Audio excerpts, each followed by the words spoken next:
Shalom saudara, senang kita ketemu kembali di tiap-tiap ibadah.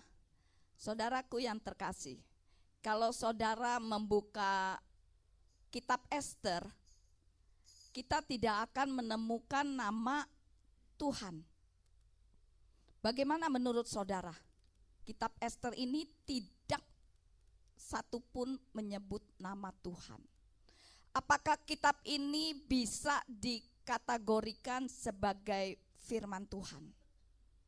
Kenapa kitab yang sama sekali tidak menyebut nama Tuhan kok bisa berada menjadi satu dengan kitab-kitab yang lain yang kita yakini sebagai firman Tuhan? Bagaimana menurut saudara? Kitab Ester ini tetap harus kita yakini sebagai firman Tuhan. Karena di sini menceritakan liku-liku kehidupan politik kelas tinggi, saudara. Seperti saat ini di Indonesia, khususnya di kota Jakarta, pembesar-pembesar, pemimpin-pemimpin bangsa kita ini sedang bermain politik kelas tinggi, saudara. Nah, kitab Ester ini menceritakan liku-liku kehidupan politik kelas tinggi. Dan kitab Ester ini juga sebagai gambaran dari kehidupan kita. Apabila kita mengiring Tuhan dengan trik-trik atau dengan berpolitik, Tuhan tidak akan muncul di sana, saudara. Artinya peranan daripada Elohim itu menjadi kabur. Sebab politik itu apa, saudara? Kotor, keji. Lihat di kitab Ester ini bagaimana politiknya Haman. Namun sebagai umat pilihannya, bukan berarti Bapa Yahweh meninggalkan mereka.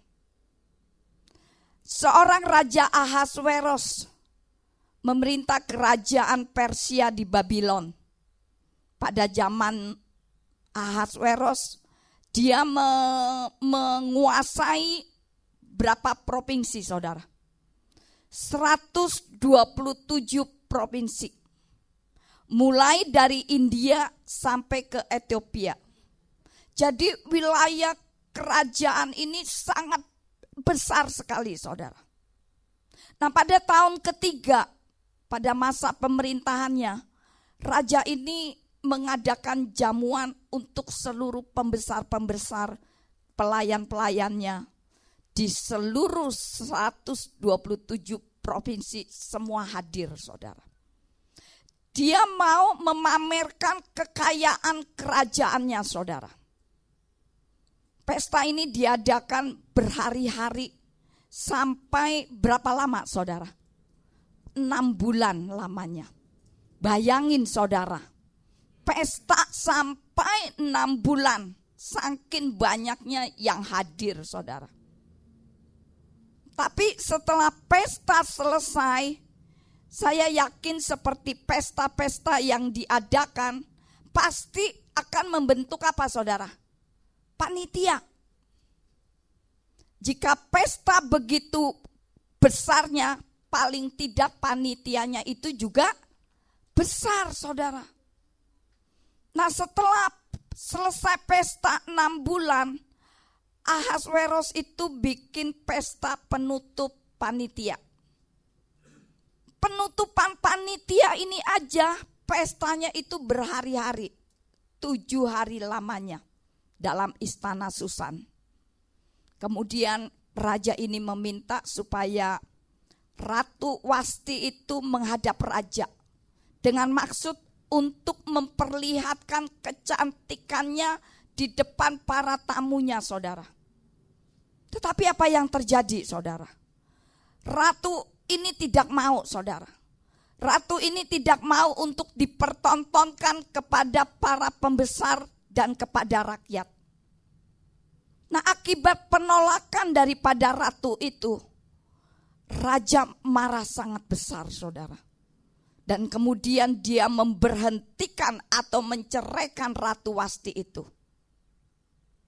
Kemudian beberapa tahun kemudian mulailah raja mencari pengganti Ratu Wasti. Bagaimana caranya, saudara? Bagaimana caranya? Dia menggelar kontes kecantikan. Semua gadis di daerah kekuasaannya itu yang merasa cantik boleh ikut kontes. Untuk itu saudaraku yang terkasih, pada pagi hari ini mari kita akan belajar dari kehidupan seorang Ester. Yang akan saya beri judul, Tuhan bekerja di belakang layar. Tuhan bekerja di belakang layar. Yang akan saya ambil di dalam kitab Ester pasal 1 sampai 10. Wow, banyak ya. Pasal 1 sampai dengan pasal 10. Nah, untuk detailnya nanti saudara baca di rumah saudara. Kisah ini sangat menarik, saudara.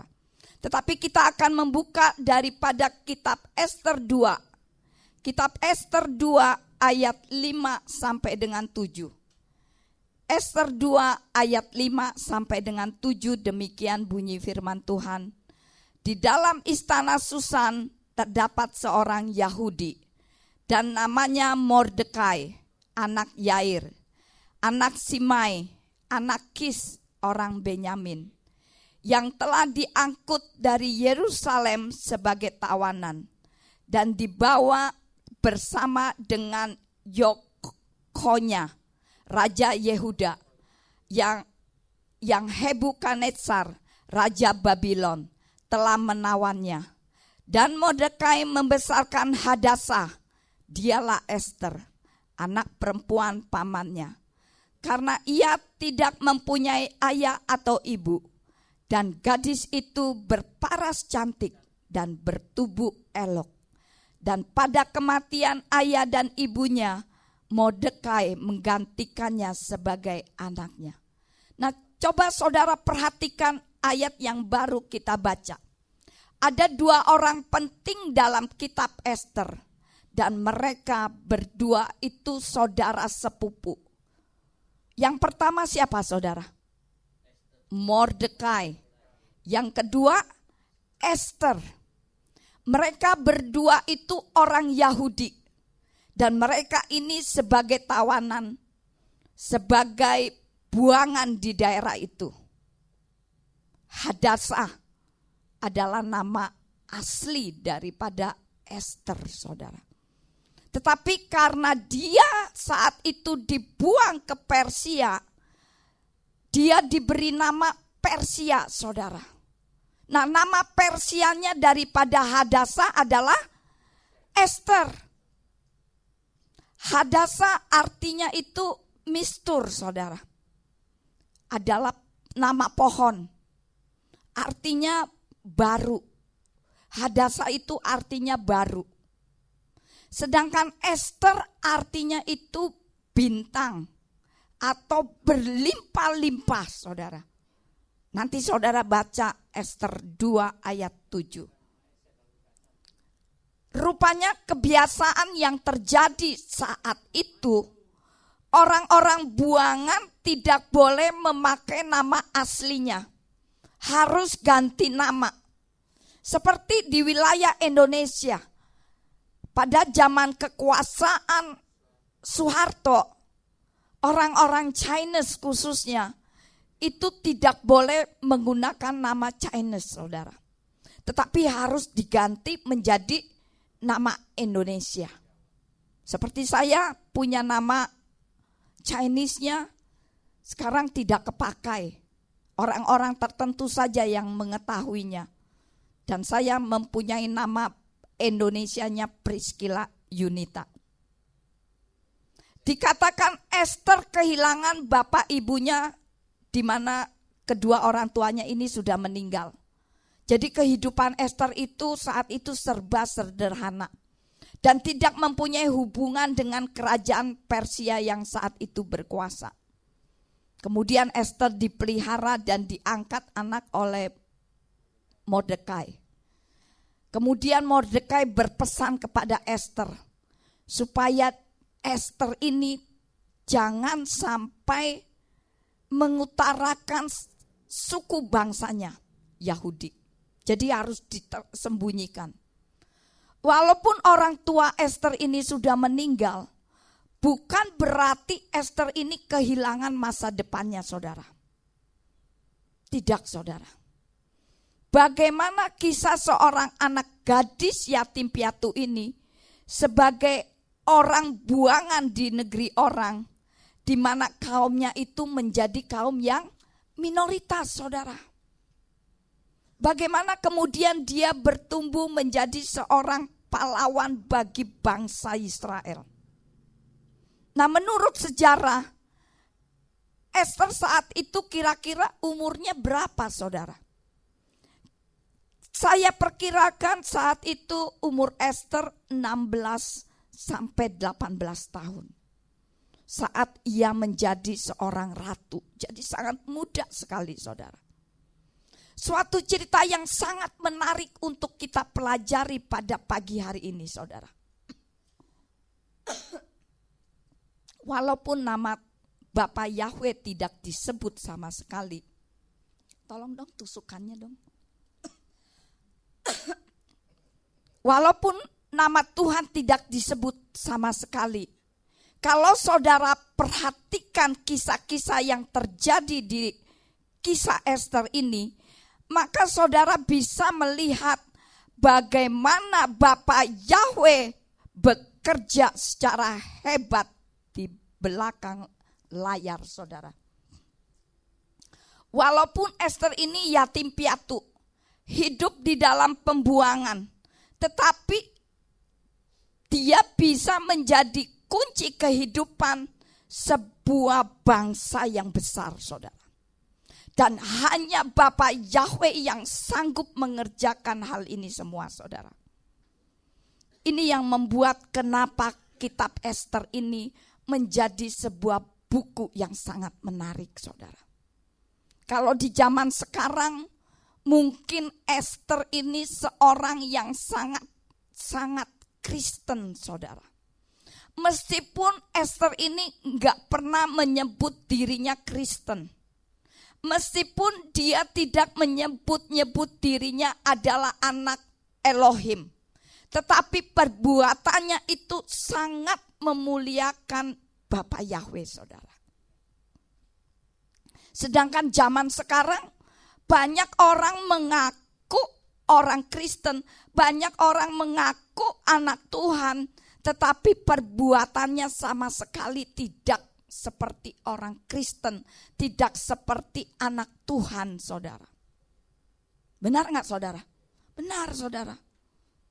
Nah, nama Ester artinya bintang. Wah, luar biasa, bintang.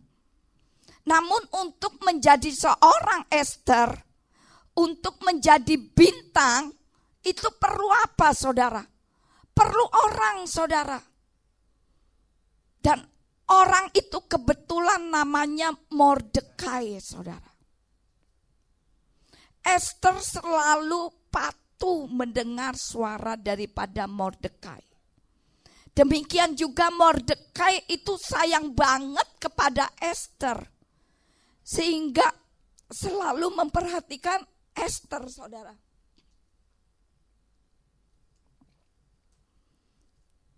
Dan pada saat Ester ikut kontes kecantikan, Mordekai itu selalu memperhatikan Ester, saudara.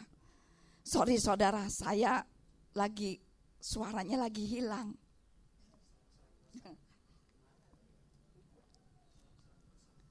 Nah, ketika Ester ikut kontes kecantikan, dia dikarantina selama 1 tahun, saudara. Lama banget 1 tahun.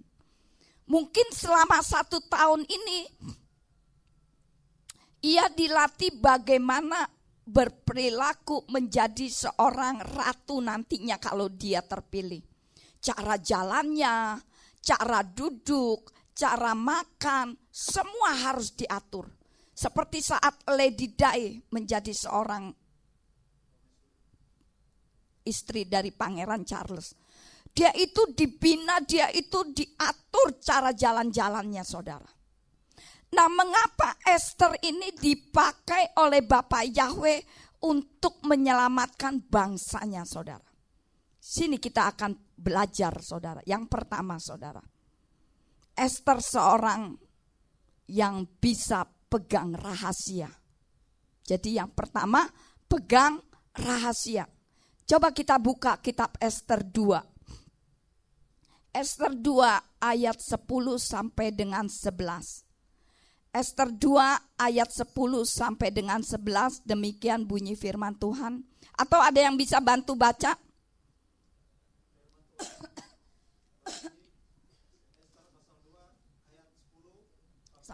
Ya. Esther pun tidak mengungkapkan kebangsaan dan asal-usulnya, karena Mordekai telah memerintahkan kepadanya supaya dia tidak mengungkapkannya. Mordekai berjalan mondar-mandir setiap hari di depan pelataran balai para wanita untuk mengetahui keselamatan Esther dan apa yang terjadi dengannya. Amin. Nah, saudaraku yang terkasih, hal ini tidak mudah bagi seorang wanita yang pegang rahasia, saudara. Karena biasanya wanita itu suka apa, saudara? Suka ngerumpi, suka gosip, bocor mulut. Benar nggak, saudara? Mudah-mudahan para wanita di sini enggak demikian, saudara. Tetapi Esther tetap merahasiakan asal-usulnya. Walaupun Esther saat itu sudah menjadi ratu, dia tetap tidak menceritakan asal-usulnya. Nah, sifat ini tentu dari pendidikan, dari pembinaan seorang Mordekai. Jadi Mordekai begitu memperhatikan Esther, saudara. Pelajaran untuk kita semua, saudara. Tidak peduli betapa hebatnya saudara, betapa potensinya saudara begitu hebat, betapa hebatnya talenta saudara, tetap kita membutuhkan orang lain untuk menghantarkan kita untuk sebuah keberhasilan. Jadi kita tetap butuh orang untuk kita menuju sebuah kesuksesan, saudara. Saya bisa seperti sekarang ini bukan karena semerta-merta diri saya pribadi. Tetapi ada orang-orang di balik saya semua.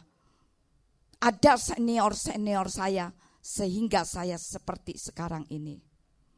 Nah, karakter Mordekai yang berintegritas mendidik Esther dengan potensi yang baik, pondasi yang baik, dengan menanamkan rasa takut kepada Bapa Yahweh. Sehingga kerjasamanya antara Esther dengan Mordekai, dua orang yang jujur dan tulus hatinya, mendatangkan pertolongan daripada Bapa Yahweh. Amin, saudara. Sekarang kita buka kitab Mazmur 73. Mazmur 73 ayat yang pertama, di situ dikatakan, sesungguhnya Tuhan itu baik bagi orang yang tulus hatinya, bagi mereka yang bersih hatinya. Sekarang yang kedua, saudara, mengapa Esther dipakai oleh Bapa Yahweh? Esther itu tidak aji mumpung, saudara. Dia tidak aji mumpung. Coba kita baca Esther 2 ayat 13. Esther 2 ayat 13, di situ dikatakan, dengan cara inilah seorang gadis masuk menghadap raja. Segala yang ia katakan diberikan kepadanya untuk membawanya dari balai para wanita ke istana raja. Saudaraku yang terkasih, semua peserta kontes kecantikan nantinya itu bisa mendapatkan kesempatan untuk menjadi ratu. Mereka semua mempunyai kesempatan di karantina selama 1 tahun, saudara. cuma 1 kali untuk menghadap raja. Jadi di karantina selama 1 tahun, ketemu rajanya itu hanya 1 kali, saudara. Nah, di balai perempuan mereka ada mentor-mentornya, saudara. Dan mereka bisa minta apa saja untuk bisa mempercantik dirinya sedemikian rupa. Sehingga agar mereka kelihatannya elok. Karena mereka cuma punya kesempatan berapa kali? 1 kali, saudara. Jadi mereka harus benar-benar mempersiapkan dirinya secantik mungkin. Jadi kalau ketemu itu harus yang at the best moment, saudara. Dan harus kelihatan yang paling cantik di antara wanita-wanita lainnya. Maka itu minta apa saja pasti dituruti oleh mentor-mentornya. Nah, apa yang dilakukan oleh Esther, saudara? Apa yang dilakukan oleh Esther? Kita buka Esther 2 ayat 15. Coba ada yang bantu baca. Kitab Esther 2 ayat 15.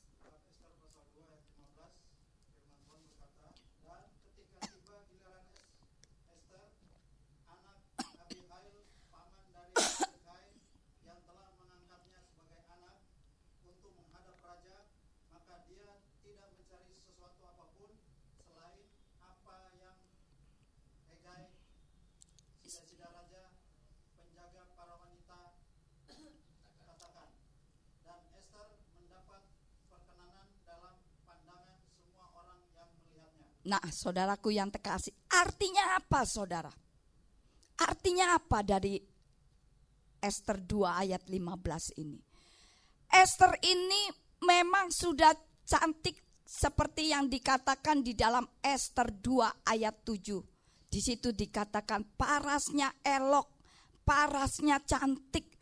Jadi Esther ini sudah cantik dari dalam dirinya sendiri, saudara. Pada saat bersamaan Esther itu tidak kurang ajar, saudara. Yang paling penting itu kualitas hidupnya. Dia itu tidak aji mumpung. Dia itu tidak maruk, saudara. Tidak rakus. Banyak kan orang yang rakus aji mumpung, saudara. Saat saya kemarin baru dari Australia, saudara saya itu, sepupu saya itu kerjanya di pabrik sepatu bermerek, saudara. Jadi pada saat kita ke rumahnya, itu bagi-bagi sepatu, saudara. Bagi-bagi sepatu. Saya enggak, saudara, saya enggak. Saya hanya kebagian sedikit. Saya minta, aku minta ini dong untuk jemaat aku. Heran loh, ini loh. Jadi saya tipe orang yang enggak aji mumpung, udah saya mundur. Ketika saya digituin saya mundur. Dan rekan-rekan saya yang lain, wow, saudara, sampai pulangnya itu penuh, sampai kena denda, saudara. Kena dendanya enggak tanggung-tanggung, $175. Hampir 2 juta, saudara. Bawa sepatunya banyak banget. Itu kalau diperiksa itu pasti kena, saudara. Karena barang-barang bermerek, saudara. Saya paling hanya mendapatkan 3 sepatu. Nah, saudaraku yang terkasih, Esther ini tipe orang yang tidak aji mumpung.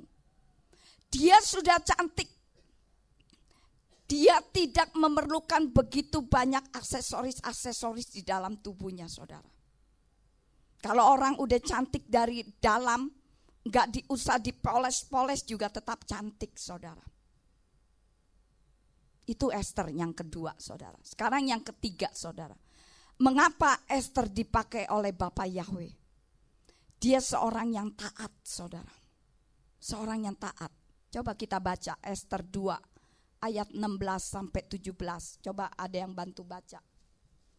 Esther 2 ayat 16 sampai 17.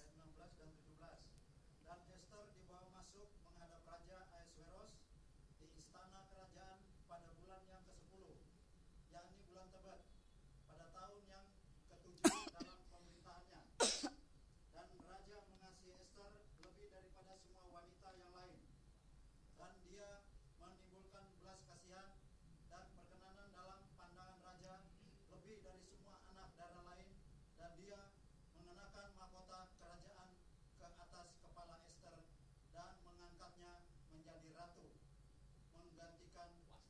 Amin. Saudaraku yang terkasih, Ester dididik oleh pamannya menjadi orang yang setia dan taat. Meskipun hidupnya dalam lingkungan kerajaan yang penuh dengan nuansa yang baru, yang sebelumnya belum pernah dia alami, saudara. Maka ketika raja melihat orang-orang cantik berjalan di depannya, lewat selama berbulan-bulan, gak ada yang nyantol, saudara, di hati sang raja itu. Tetapi begitu Ester lewat di depannya, dia memancarkan kebaikannya, dia memancarkan kecantikannya. Raja bilang apa, saudara? Ini dia. Ini dia. Nah, itu Ibu Ester tuh. Ini dia. Langsung ketika raja bilang, ini dia orangnya yang kupilih, maka kontes kecantikan itu bubar, saudara. Karena sudah ketemu orangnya, saudara. Ester terpilih dan Ester mendapat belas kasihan karena kebaikannya. Ia menjadi kesayangan daripada Hegai, saudara. Jadi saat ini dia orangnya, dia langsung dikenakan mahkota, saudara. Luar biasa, saudara. Bagaimana Hegai bisa mengasihi Ester? Ini tentu pasti disebabkan karena terhadap Hegai pun Ester itu tetap taat, saudara. Tetap taat. Jika saudara taat kepada gembala, jika saudara taat kepada pemimpin, kepada atasan, pasti saudara akan disayang oleh pemimpin saudara. Amin, saudara. Jadi saudara harus taat, saudara. Benar, setia dan taat. Sesudah menjadi ratu pun, Ester tetap mendengarkan suara Mordekai. Tidak aji mumpung gua udah jadi ratu, enggak perlu Mordekai. Tidak, saudara. Ester tetap mendengarkan suara daripada Mordekai. Ini hebatnya Ester, saudara. Ada banyak orang yang tadinya dilatih oleh mentornya, tetapi begitu berhasil, begitu bisa berkhotbah dan lain sebagainya, maka berubah wataknya, saudara, menjadi sombong, saudara. Jangan, saya harap, apalagi nih anak muda nih, gak boleh. Kalau sudah berhasil, tetap harus ingat siapa yang mendidik kamu. Harus rendah hati. Nah, ini yang dilakukan oleh Ester, saudara. Di dalam Ester 2 ayat 20 di situ dikatakan, Ester tidak menceritakan asal usulnya atau kebangsaannya sebagaimana Mordekai memerintahkannya. Ester mematuhi perintah Mordekai sebagaimana dia melakukannya ketika dia masih dalam asuhannya. Hebat, saudara.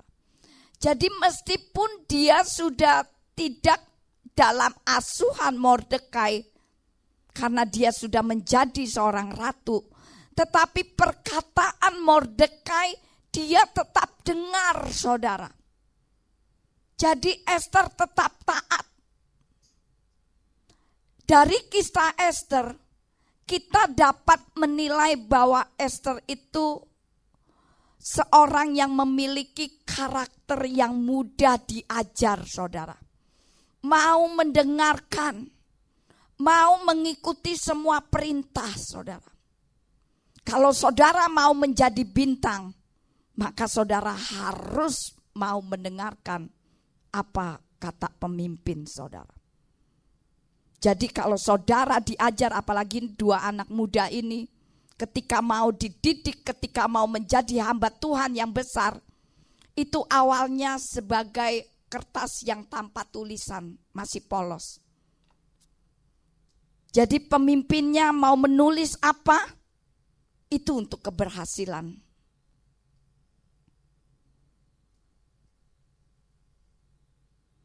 Pada saat saya mau dipakai Tuhan, saudara, saya mau duduk dia mendengarkan nasihat-nasihat dari orang yang pantas untuk saya dengar, saudara.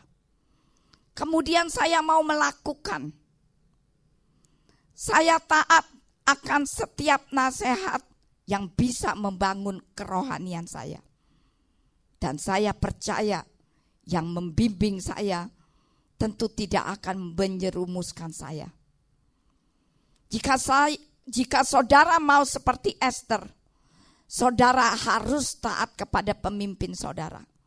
Dan apa yang pemimpin katakan, saudara harus melakukannya dengan sukacita. Amin, saudara.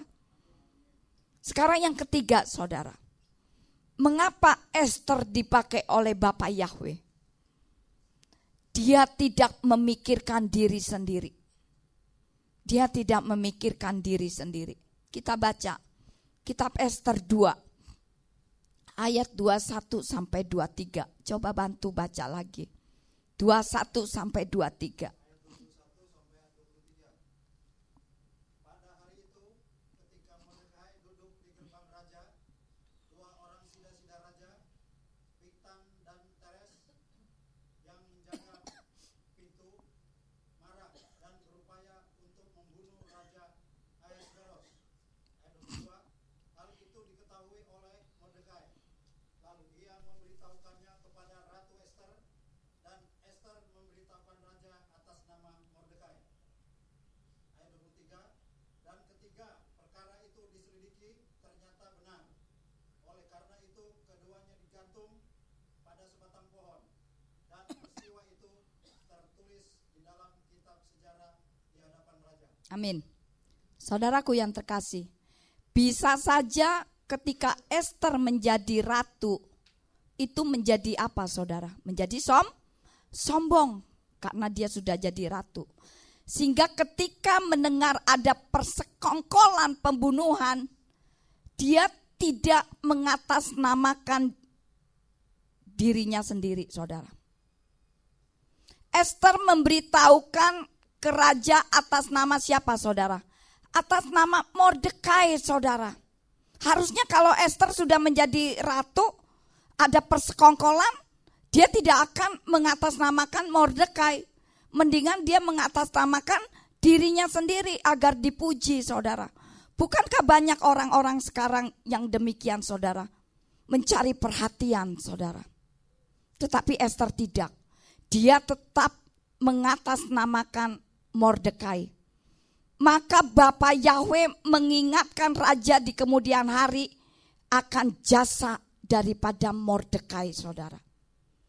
Jadi setiap peristiwa-peristiwa penting ditulis dalam kitab sejarah di hadapan raja, diarsipkan.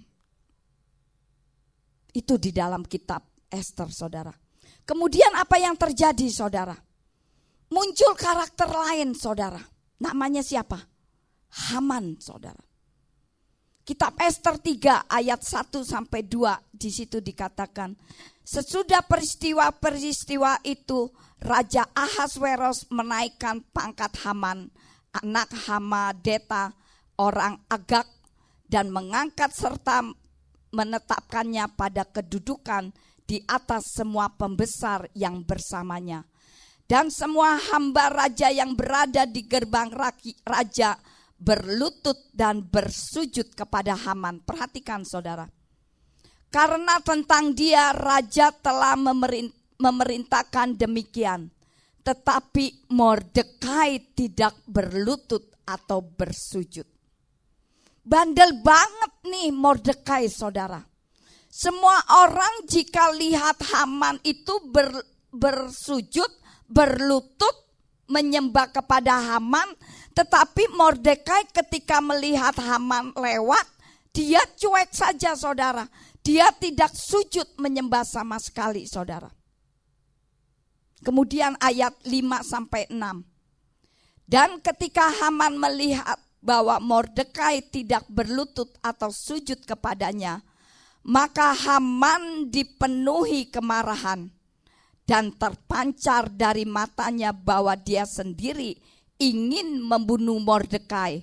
Tetapi bukan hanya dia, karena orang telah memberitahukan kepadanya kebangsaan Mordekai, dan Haman berupaya untuk menghancurkan semua orang Yahudi, yakni bangsa Mordekai yang berada di seluruh kerajaan Ahasweros. Jadi Haman di sini tahu ternyata Mordekai itu orang Yahudi, saudara. Sehingga menimbulkan panas hatinya si Haman ini. Kalau untuk bunuh Mordekai seorang, terlalu kecil buat Haman, saudara. Terlalu kecil buat aku, kata Haman. Maka Haman mencari ikhtiar memusnahkan semua orang Yahudi, yakni bangsa Mordekai itu di seluruh kerajaan Ahasweros, saudara.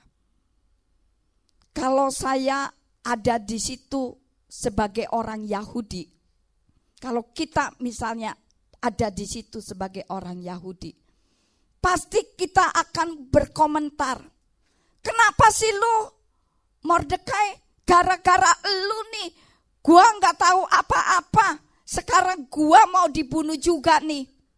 Pasti kan begitu, saudara. Nah sekarang kan di Indonesia juga gitu, gara-gara Ahok nih, maka semua menjadi kena imbasnya, saudara.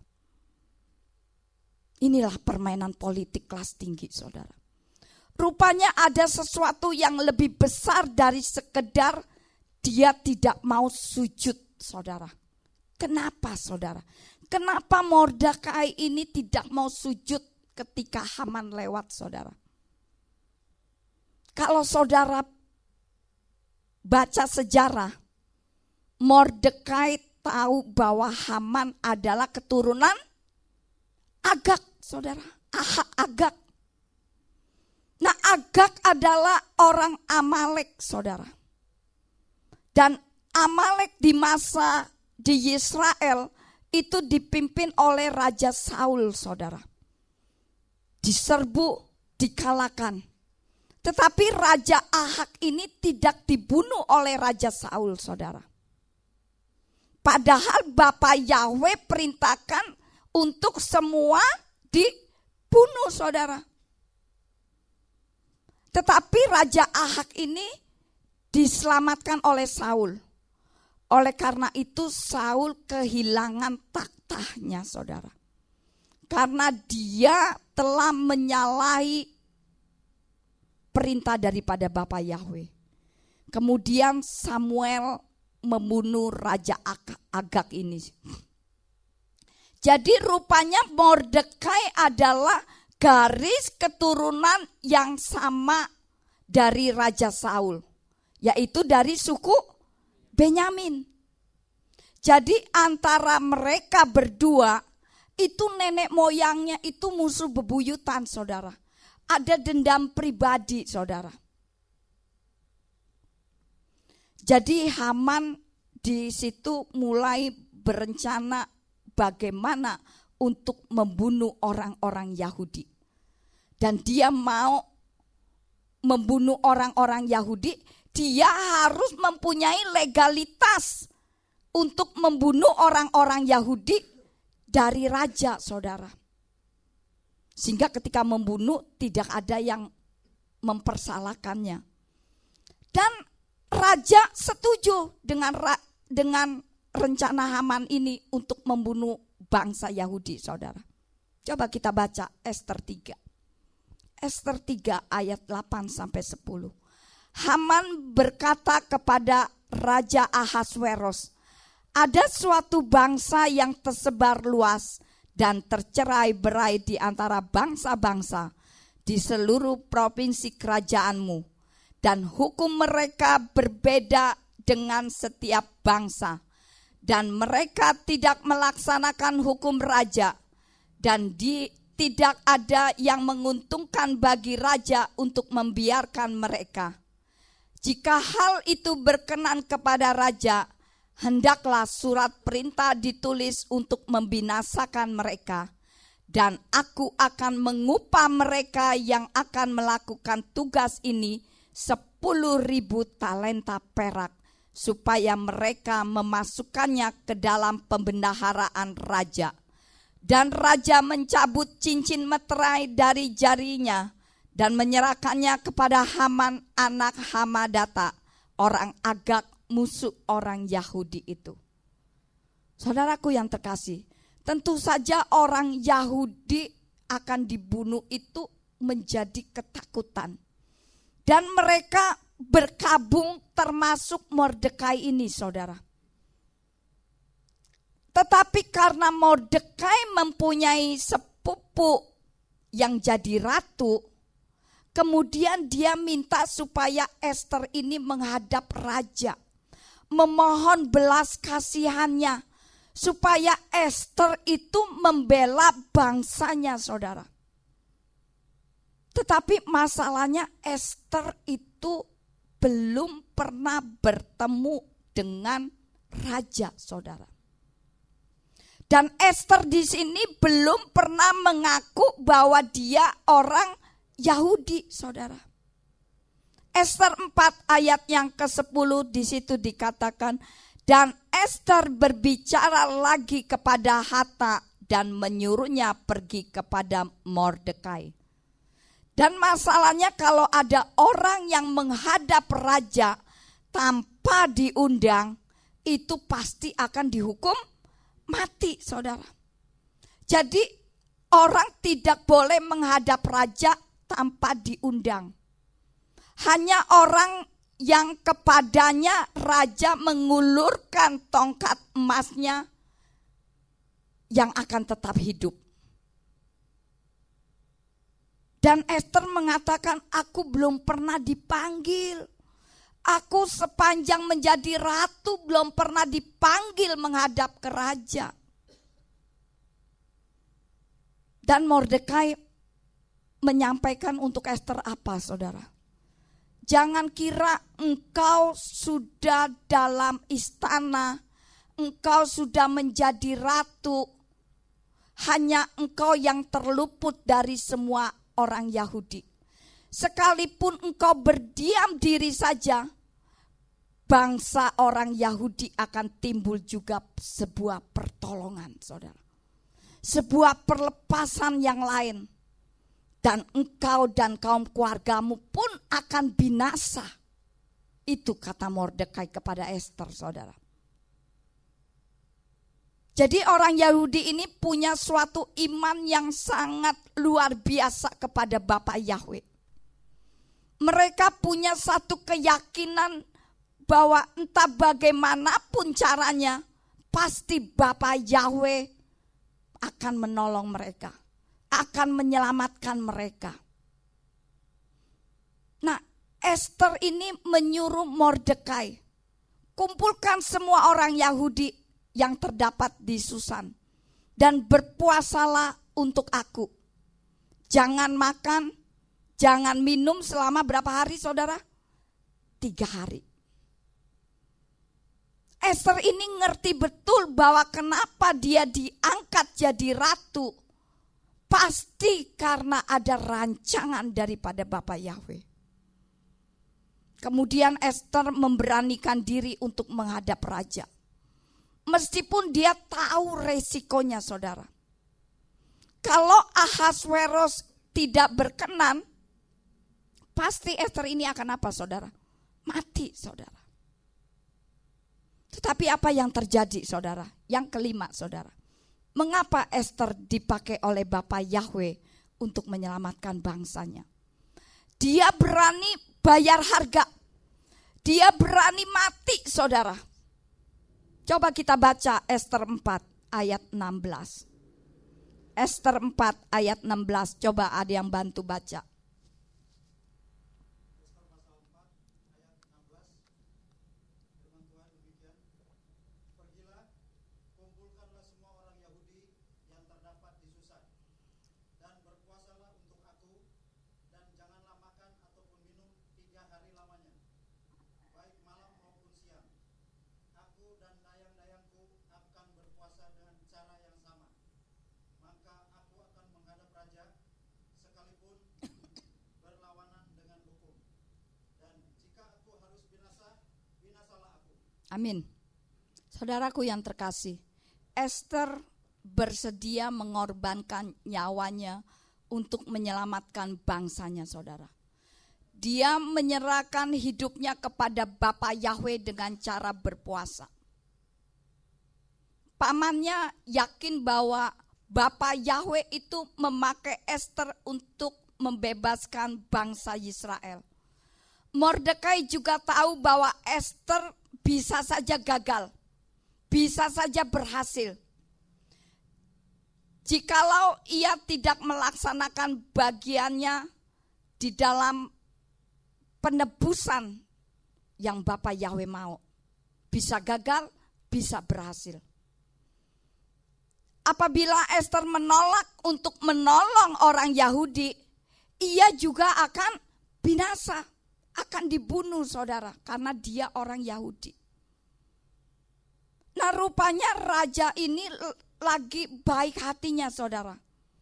Mungkin karena sudah 30 hari tidak pernah ketemu dengan Ester.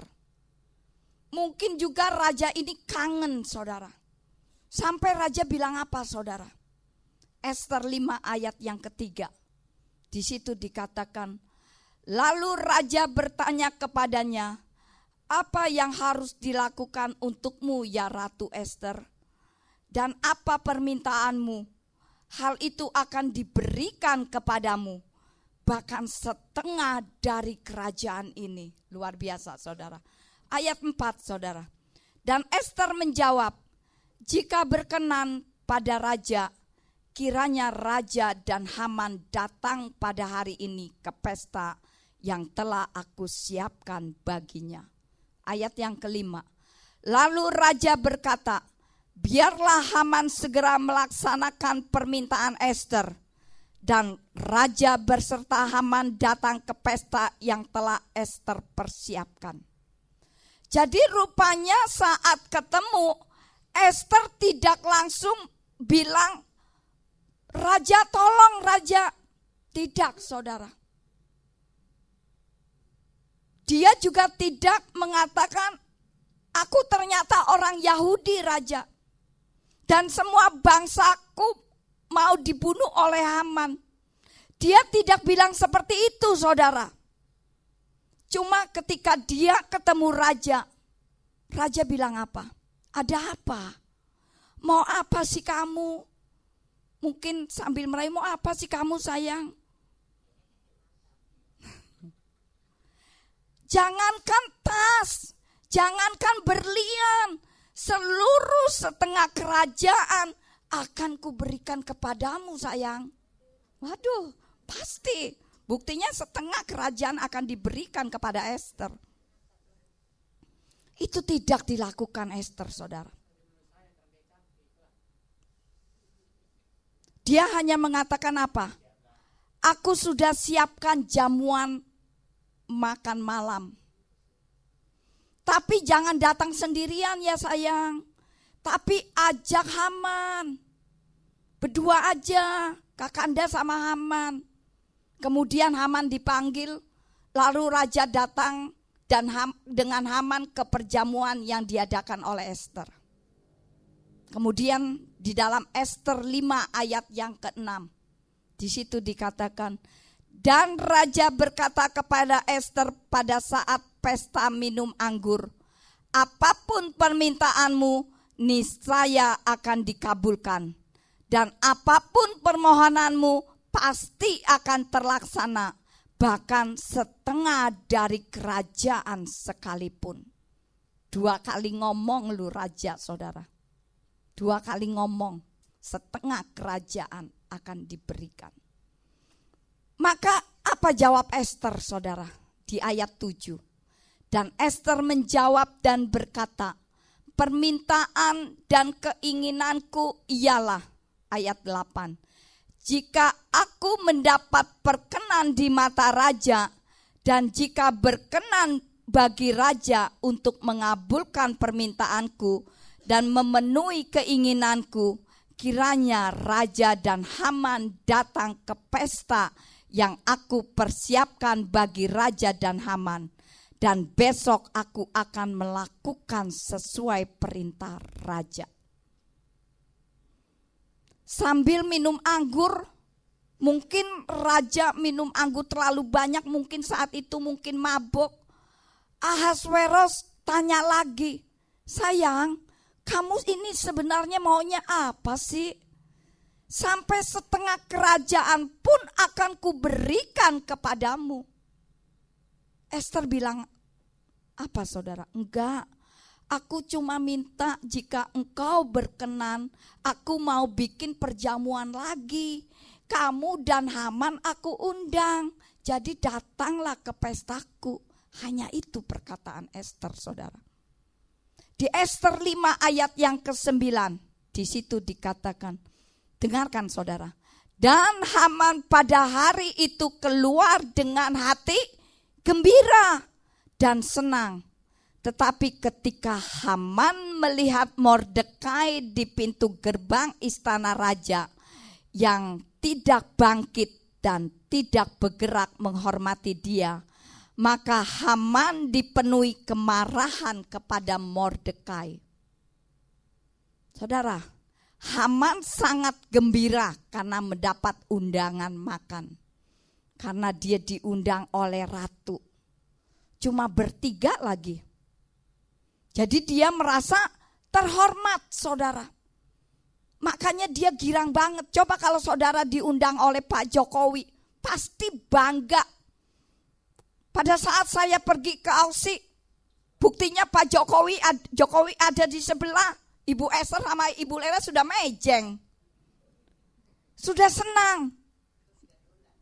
Itu tidak diundang loh saudara. Dia girang banget. Mau diundang lagi besok. Tidak ada orang lain yang diundang kecuali dia. Sampai 2 kali saudara. Tetapi ketika Haman melihat Mordekai di pintu gerbang istana. Dan Mordekai tidak bangkit dan tidak berlutut di hadapannya. Maka sangat panas hatinya Haman saudara. Kemudian di Esther 5 ayat 10-12. Di situ dikatakan apa? Tetapi Haman menahan diri. Dan pulang ke rumahnya dan mengirim orang untuk membawa sahabat-sahabatnya dan Seres istrinya. Dan Haman menceritakan kepada mereka tentang kemewahan, kekayaan dan banyaknya anak laki-laki dan segala hal yang raja berikan kepadanya. Dan bagaimana raja menaikkan pangkatnya di atas para pembesar dan hamba-hamba raja. Dan Haman berkata, juga Ratu Esther tidak memperkenankan seorang pun masuk bersama dengan raja kecuali aku, GR saudara. Untuk datang bersama-sama dengan raja ke pesta yang ia persiapkan. Dan besok pun aku diundang ke pesta bersama dengan raja. Haman di sini merasa seperti orang dalam, seperti orang keluarga sendiri. Dia begitu bangganya karena diundang oleh ratu. Ayat yang ke-13 saudara. Namun semuanya ini tidak berguna bagiku. Selama aku masih melihat Mordekai orang Yahudi itu duduk di gerbang raja. Ayat 14. Dan Seres istrinya dan semua sahabat-sahabatnya berkata kepadanya. Buatlah tiang gantungan dari kayu setinggi 50 hasta dan besok berbicaralah kepada raja. Biarlah mereka menggantung Mordekai pada tiang itu. Dan pergilah dengan bersukacita bersama raja ke pesta itu. Dan hal itu baik di mata Haman.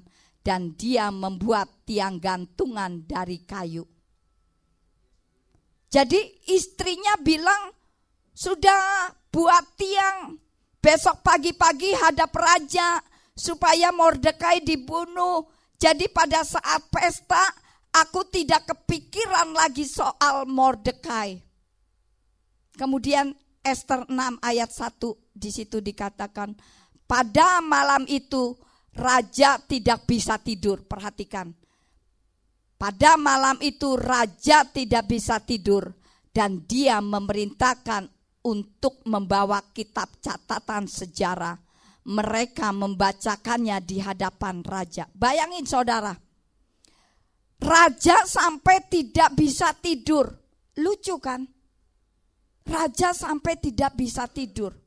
Kemudian di ayat 2-3 di situ dikatakan, dan ditemukan tertulis bahwa Mordekai telah memberitahukan tentang Bigtan dan Teres, 2 orang sida-sida raja yang bertugas sebagai penjaga pintu, yang berupaya untuk membunuh Raja Ahasweros. Maka raja berkata, kehormatan dan martabat apakah yang dilakukan untuk Mordekai oleh sebab perkara ini? Lalu hamba-hamba raja yang melayaninya berkata, tidak ada suatu apapun yang dilakukan untuknya. Oh, jadi Mordekai sudah berjasa, tidak dikasih apa-apa saat itu, saudara. Kelewatan ini. Sudah berjasa, tidak dikasih hadiah. Kemudian di ayat 4, saudara. Dan raja berkata, siapakah yang ada di pelataran? Dan Haman baru tiba di pelataran luar istana raja untuk berbicara kepada raja untuk menggantung Mordekai pada tiang gantungan kayu yang telah dia buat untuknya. Nah, saudaraku yang terkasih, jika saudara memperhatikan kisah Ester ini mainnya detik demi detik, saudara. Ini mainnya detik demi detik, tidak lama-lama, saudara. Haman pagi-pagi mau menghadap raja. Untuk apa, saudara? Untuk menyulakan Mordekai, untuk Mordekai digantung. Raja tidak bisa tidur, padahal habis minum anggur. Saking tidak bisa tidur, kemudian suruh anak buahnya bacain catatan sejarah, saudara. Tiba-tiba dia mendapatkan Mordekai itu belum dikasih hadiah karena sudah menyelamatkan hidupnya. Jadi di sini hitungannya detik demi detik, saudara. Pada saat bersamaan datanglah Haman. Ester 6 ayat yang kelima, di situ dikatakan, dan hamba-hamba raja berkata kepada raja, lihatlah, Haman berdiri di pelataran, dan dia berkata, biarkan dia masuk. Jadi belum sempat Haman bertanya, raja ngomong duluan, saudara. Ngomongnya apa, saudara? Ayat 6, saudara. Lalu Haman masuk dan raja berkata kepadanya, apa yang akan dilakukan kepada orang yang raja berkenan menghormatinya? Nah, di sini Haman berpikir dalam hatinya, kepada siapakah raja berkenan menganugerahkan kehormatan lebih daripada aku? Dipikirnya dia, saudara. Kemudian ayat yang ke-7. Haman menjawab raja, mengenai orang yang raja berkenan menghormatinya. Dia pikir ini dia, saudara. Dia pikir ini dia yang akan dikasih hadiah. Sehingga dia minta yang luar biasa, saudara. Ayat 8. Hendaklah mereka mengambil pakaian kebesaran yang biasa dipakai oleh raja, dan kuda yang biasa ditunggangi oleh raja, dan di atas kepalanya dikenakan mahkota kerajaan. Bayangin, saudara, maruk banget, saudara. Dipikirnya dia yang akan dikasih hadiah. Dia minta apa yang raja punya. Kemudian Ester 6 ayat 9. Dan hendaklah pakaian dan kuda itu diserahkan ke tangan seorang dari antara para pembesar kerajaan yang paling mulia. Dan hendaklah mereka mengenakan pakaian itu kepada orang yang raja berkenan menghormatinya. Araklah dia dengan menunggangi kuda itu melalui seluruh jalan kota. Dan serukanlah di hadapannya, beginilah, diperlakukanlah kepada orang yang raja berkenan menghormatinya. Jadi, saudara, Kalau saudara membaca kisah Ester ini, jadi Haman itu sudah berpikir dia itu akan diarak pakai kuda, pakai pakaian raja, pakai mahkota. Meskipun aku bukan raja, tapi kali ini aku pasti akan jadi raja. Itu yang ada di benaknya Haman, saudara. Kemudian ayat 10-11. Dan raja berkata kepada Haman, ambillah segera pakaian dan kuda itu, sebagaimana engkau telah mengatakannya. Dan lakukanlah demikian kepada, siapa saudara? Mordekai, orang Yahudi yang duduk di gerbang raja. Jangan biarkan semua perkataan yang telah engkau ucapkan itu gagal, saudara. Ayat yang ke-11, saudara. Dan Haman mengambil pakaian dan kuda itu dan mengenakan pakaian itu kepada Mordekai dan mengaraknya melalui jalan-jalan kota dan menyerukan di depannya, beginilah diperlakukan kepada orang yang raja berkenan menghormatinya. Itu sebabnya, saudara, ketika kita ikut Tuhan, itu ngeri-ngeri sedap, saudara. Mordekai itu pasti dak-dikduk juga, saudara. Kita lihat lagi Ester 6 ayat yang ke-12.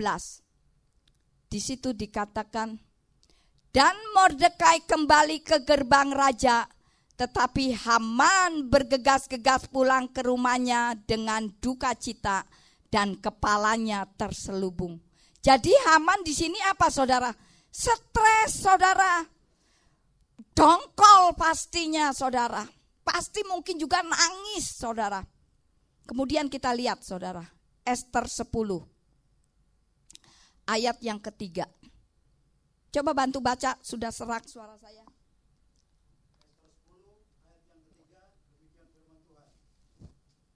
Sebab Mordekai orang Yahudi itu menjadi orang kedua di bawah Raja Ahasveros, dan termasuk di antara orang Yahudi, dan dia disukai oleh banyak orang di antara saudaranya. Dia mengusahakan kesejahteraan bagi bangsanya, dan dia membicarakan damai sejahtera bagi seluruh keturunannya. Amin. Saudara, meskipun dia minoritas di tanah Persia, tetapi saudara bisa lihat dalam kisah Ester ini bagaimana tangan Bapa Yahweh secara ajaib merenda ini semua, saudara. Meskipun nama Bapa Yahweh tidak disebut-sebut, tetapi di setiap kesempatan kita bisa melihat bagaimana Bapa Yahweh menyelamatkan bangsa Israel. Bagaimana Bapa Yahweh memberikan ide. Bagaimana Bapa Yahweh membuat orang tidak bisa tidur, saudara. Bagaimana Bapa Yahweh membalikkan keadaan jahat ke dalam keadaan yang menguntungkan kepada orang-orang yang percaya kepadanya. Jadi jika selama ini saudara berpikir, aduh Tuhan tidak nolong saya nih. Pikirkan lagi, saudara. Karena Tuhan yang saudara sembah itu adalah Tuhan yang mengasihi saudara. Tuhan selalu ada di belakang layar, saudara. Bahkan dalam Yohanes 5 ayat 17 di situ dikatakan, namun Yesua menjawab kepada mereka, Bapakku bekerja hingga sekarang, maka aku pun bekerja. Kalau saudara tidak melihat pekerjaan tangan Tuhan, bukan berarti Tuhan tidak bekerja, saudara. Dalam waktu satu hari, Mordekai itu yang seharusnya mati, kemudian diangkat menjadi orang yang bisa dipercaya oleh raja. Apa yang saudara khawatirkan tentang Bapa Yahweh hari ini, saudara? Saya mengharapkan dari kisah Ester ini, roh saudara dibangkitkan. Percayalah saudara, meskipun saudara tidak melihat, meskipun Tuhan tidak terlihat, tetapi Bapa Yahweh bekerja untuk keuntungan saudara. Amin. Punyailah iman seperti Ester saudara, bahwa Tuhan itu tidak pernah terlelap tidur saudara. Karakter Mordekai yang bijaksana mendidik Ester dengan pondasi yang baik, menanamkan rasa refleks dan takut kepada Bapa Yahweh, sehingga kerjasamanya antara Ester dengan Mordekai, dua orang yang jujur dan tulus hatinya, akan mendapat pertolongan daripada Bapa Yahweh. Dan rencana Bapa Yahweh bisa tergenapi karena ada orang-orang yang seperti Mordekai dengan Ester saudara. Mordekai yang taat, Mordekai yang tulus dan jujur, membesarkan Ester dengan nilai yang baik, dengan nilai yang unggul saudara, sehingga Ester bisa menjadi bintang. Ester tetap taat kepada Mordekai, meskipun ia dalam lingkungan kerajaan yang penuh dengan kekuasaan. Apa yang menjadi beban saudara saat ini? Keadaan Indonesia saat ini tidak menentu saudara. Seolah-olah Tuhan itu diam. Asalkan kita mau hidup bijaksana, kita mau tulus, kita mau bersih di hadapan Tuhan, maka Tuhan akan mengerjakan bagiannya secara diam-diam saudara. Sampai rencana Tuhan itu tergenapi saudara. Amin saudara. Amin. Sekian firman Tuhan. Mari